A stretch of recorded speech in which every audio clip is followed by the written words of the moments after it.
Thank you, Teresa, for that introduction. That's going to touch on basically everything I have to say. So Teresa said it better. And I'm so delighted to be here. I have done a bunch of these Southern California literary festivals in the last month, all of which have been organized by women and predominantly attended by women. And I have to say, I am blown away, not that I didn't know this, but by what women can do.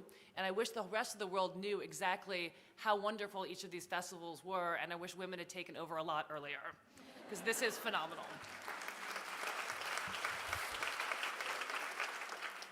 As Teresa mentioned, I grew up in Brooklyn, New York, where the novelists come from and where they get drawn into.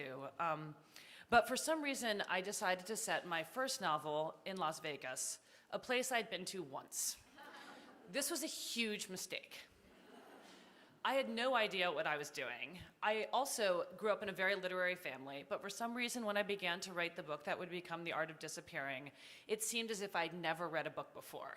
I thought a first novel or a novel had to be this crazy feat of imagination with like wild things happening and magical realism, and every thought that occurred to me in my entire life had to go into this book. And somehow it got published.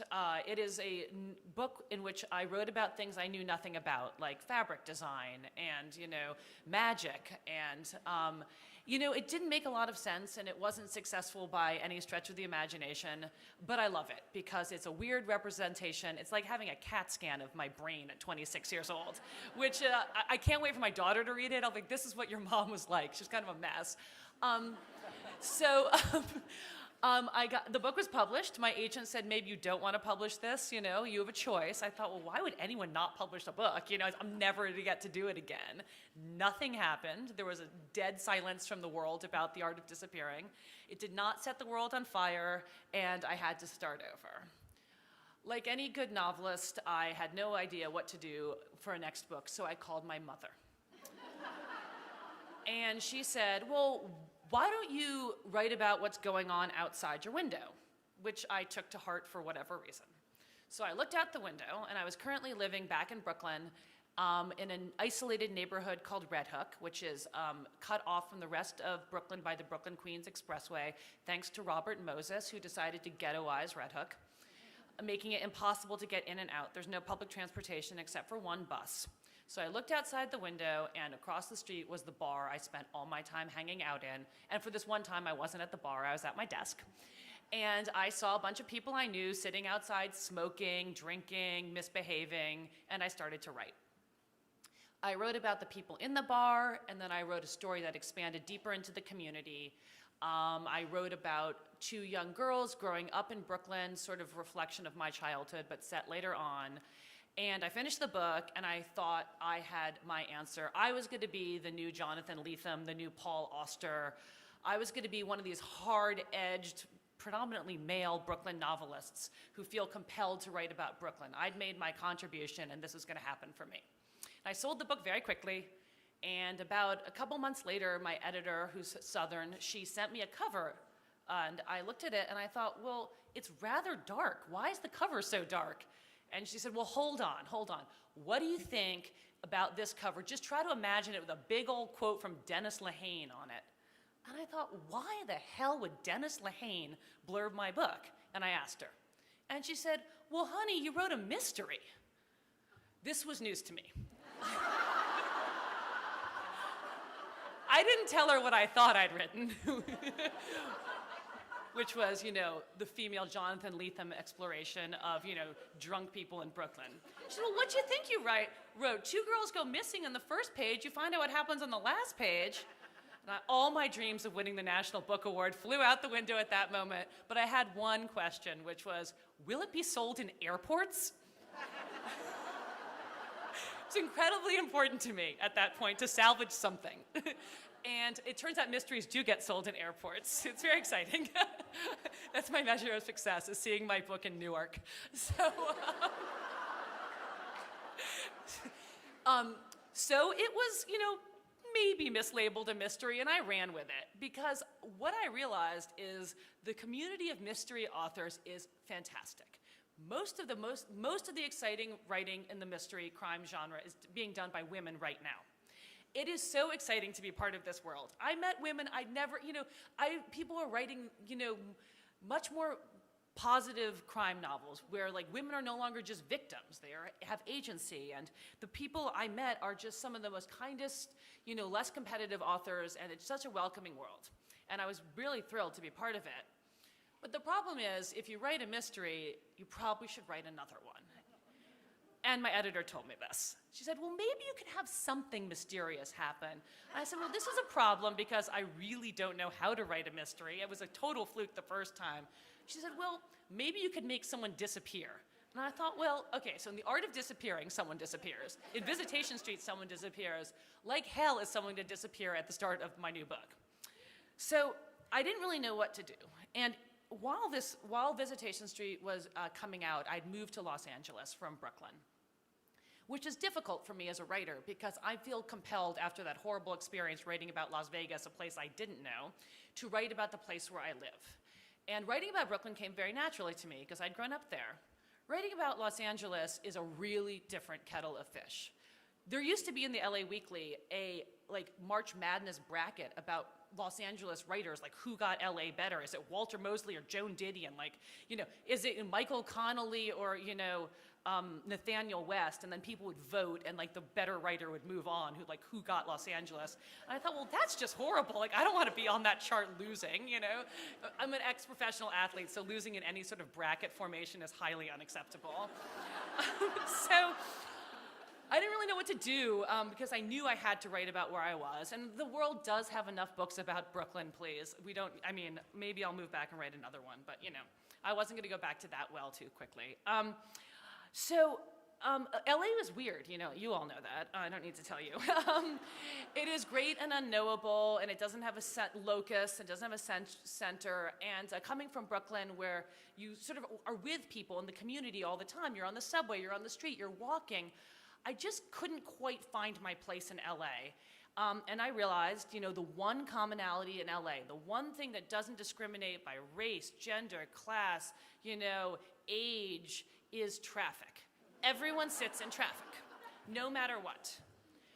Everyone commutes in traffic, and for one period of the day or two, everyone is experiencing the same thing. We're all listening to the same stuff on the news. People talk about the traffic report. I've never seen such a city beholden to a radio station, KCRW. It's like everyone knows what's on KCRW. So I was driving downtown, and I remembered something that had happened when I was a kid. A bunch of my friends worked at a nightclub in Manhattan called the Limelight, and they had come home and were having some sort of, let's just say, after party. And a young man who was with them had a psychic breakdown or substance-related breakdown, had taken off his clothes and ran from the house and ran across the Brooklyn Bridge naked and was hit by a car and killed.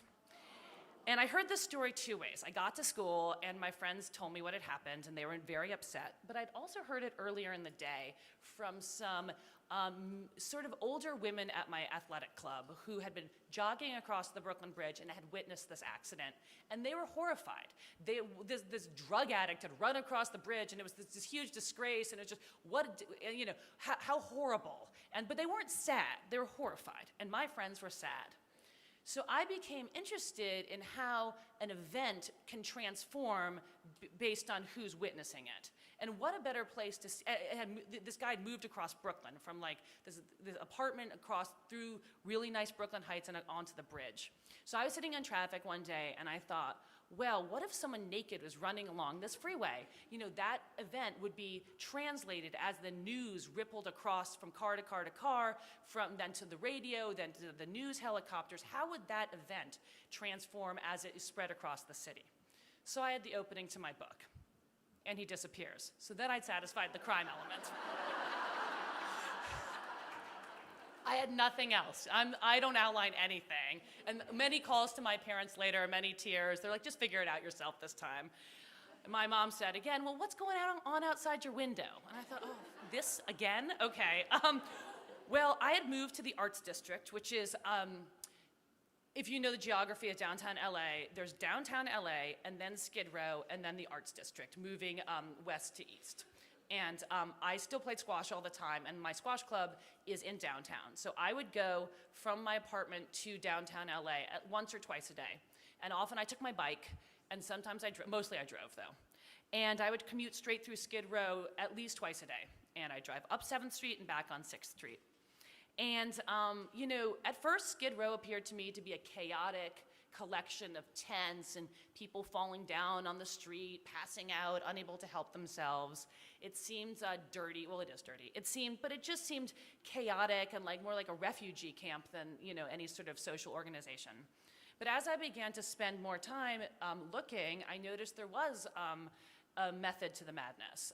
There are people who sleep in the same places, who establish tent communities that are organized around a principle, be it whether they're all from El Salvador or they're, you know, trans or they're activists. Currently, right now on 7th Street, there is a collection of tents and there's a big sign. It says Los Angeles Homeless Writers Collective. I'm dying to poke my head in there.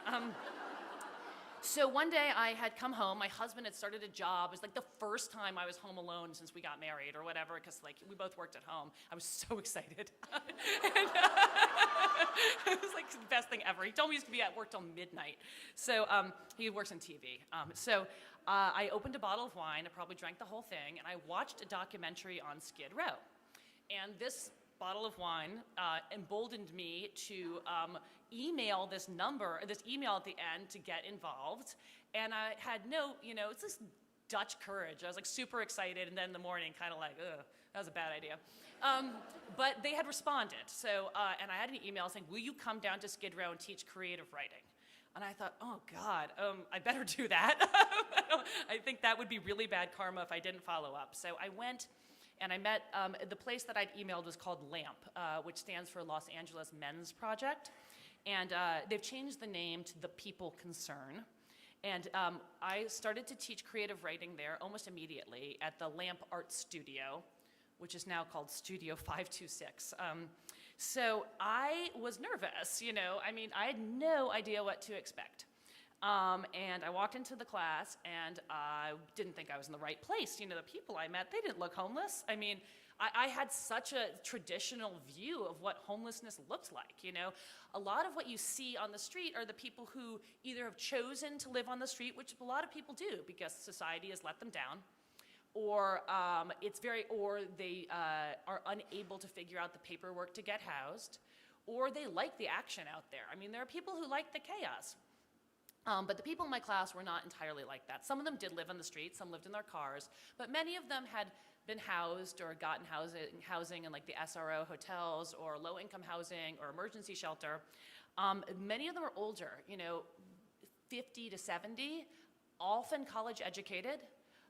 Some of the writers in the workshop were college students. They went to LACC, Los Angeles Community College.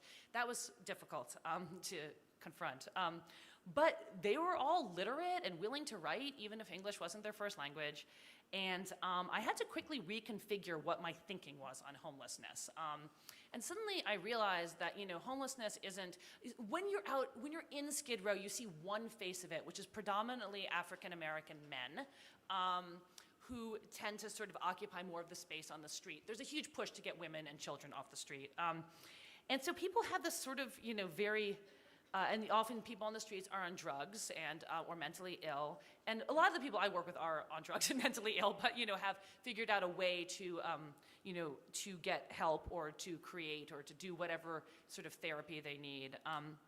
So I started teaching, and I realized that it doesn't take much to wind up in Skid Row, and I consider myself incredibly fortunate that I haven't done something stupid like set a fire or drive too fast down the street or hit someone with a car. One small step can just derail your life, in ways you can't imagine. We're also fortunate that we've kept ourselves together. There's a guy in my workshop, he worked as a activities leader in a retirement home. He has a degree in art therapy, and he'd set a fire accidentally one night, and his whole life derailed from there. He had restraining orders against him, and that led to drugs, and it led to a million things. And I just thought, well, all you need is one small step to go off the rails. And a lot of the people I worked with, had just made one small mistake, whether it was intentional or unintentional, or whether it was, violent, or, someone I know, one of my students, she was going to college, and she's older, she was in her 60s, and she was going to art school in Chicago, and, she sold all her stuff, and then they couldn't find her transcripts, and they revoked her tuition, and she came back with nothing, and she realized I shouldn't have sold all my stuff, So I realized that what I was really writing about with this naked guy running through traffic was someone who's made one small mistake who's derailed his life. And I suddenly realized that, this was going to be a book set in Skid Row. But I have to be careful, because when you live in Skid Row or affiliated with Skid Row, and you must say in Skid Row, not on Skid Row, because Skid Row is a neighborhood, it's a community. On Skid Row takes away your agency. In Skid Row is, gives you a choice. What I wanted to write about was, what I have to be careful about is when you're in Skid Row, the only thing that belongs to you properly is your story. And that's some of these people, that's the last thing they have, that's theirs alone, that no one's taken from them. So I'm not taking their story. And I had to be very careful to write about people who were interlopers, who were passing through, which is a lot of people in Skid Row, because for the most part, no one's story starts in Skid Row. It starts somewhere else. And then it detours through Skid Row. And if you're lucky, which many people are, you do move on. So my story, Wonder Valley, was the story of 5 people who've all made, I think it's 5, sometimes it might be 6, I should count. I can't remember. And about 5 people who've all made a tragic misstep in their lives. I realized I hadn't planned it that way, but that's what had popped out. Sort of like what Paula was saying, this magic you find when you're writing where things are occurring to you and you didn't really quite realize it. So all my characters had made a tragic misstep in their lives that had detoured them through Skid Row. And that's how that novel came together, with many tears and many, frantic late night calls to my parents saying, I'm never writing again. And please never tell me to write what's going on outside my window, because it's chaotic and kind of terrifying. I continue to teach in Skid Row with my group there, though we've tried to inspire the group to become more autonomous. Some of the members do run the writing workshop when I'm away. We have a zine, which is like a homemade magazine, usually made by like 20-year-olds. So we're the oldest zine makers in the entire world. We go to LA Zine Fest, which is like 5,000 tattooed 20-year-olds with like anger management, and like who are anger against the world, and dark glasses, and grumbling, and my fun group from Skid Row. The zines are distributed in libraries all across LA and all across the world, in fact. And we've partnered with an online literary magazine to publish work from Skid Row, though the work often has nothing to do with Skid Row. I do not require people, I'm not an art therapist, I'm not a social worker. People can write whatever they want, and they often do, and it's lovely. It provided a very fertile ground for writing about, and it sort of helped me realize that even in the most seemingly denigrated circumstances, there is a kernel of joy and beauty, and as a writer, it's your job to find that and to shine a light into places where a light does not often penetrate.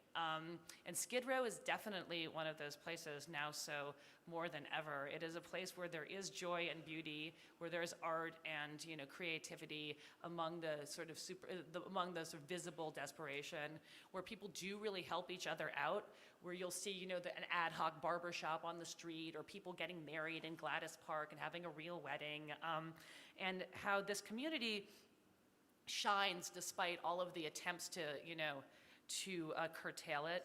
Recently, the Downtown Business Improvement District voted against, somehow banned Skid Row from forming their own neighborhood council, which would clearly have given them too much power, given them a vote. So that's sort of how I found my way to write another crime novel. The problem is now I have to sort of write another crime novel. So if anyone has any ideas that don't involve someone going missing, I'm all ears, because it's not really my forte. Anyway, this thing's about to beep. So before it beeps, I'm going to stop it, because that's a little terrifying. And, okay, so questions?